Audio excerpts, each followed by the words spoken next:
I do want to touch base on the breaks, because as a shop committee member, I was there, man. You know, I had to deal with the Straight8s.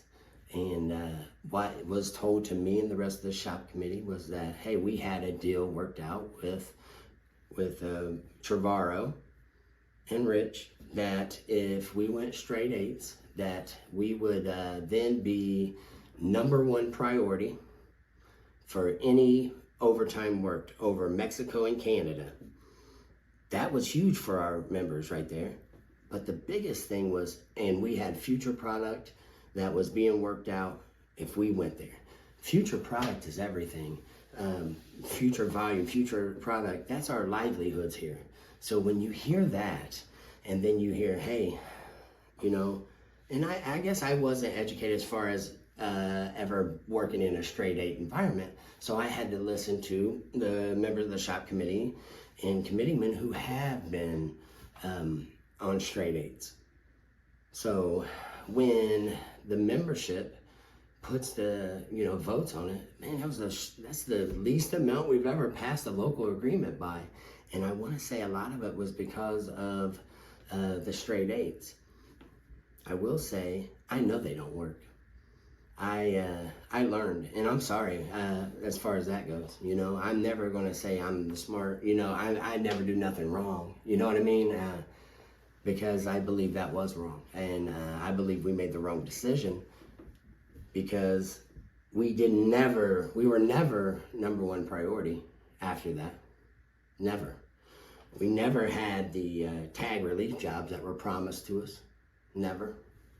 And we didn't have any future product coming at the time. Trevorrow left, you know, so I went to Jeff Morris, and you know, he was the head of labor relations who led the negotiations, and I asked him to hey, we need to open the agreement back up. And he said, why?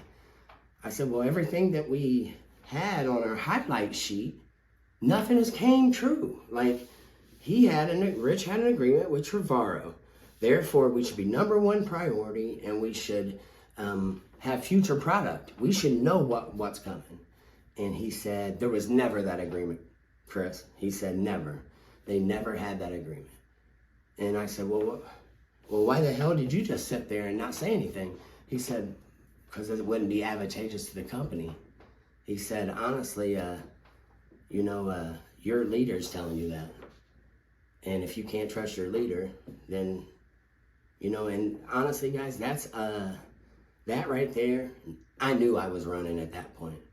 Because not only did I feel like that was a lie to this membership, I lost friends over it, for one, you know, that I'm arguing with, because I know there's future product coming and we're #1 priority. That's what I'm saying. And then to see that it was all just made up, you know, that hurt, because I will never be that leader that has to pass. I'll never be the chairman that has to pass a local agreement with a fleet of lies, or something that has already happened that I'm taking credit for on my highlights. I'm not going to be that guy. I will have integrity. And say what you will about me, but I'm genuine. I'm genuine, and I care, and I have a lot of fight in me. And I'm going to fight those breaks, because we did resolutions. And I know when I take over as chairman, that's why we did the resolutions, because I could go right into those local negotiations that I've been in many times, and I could take that fight on for this membership and make my wrong a right.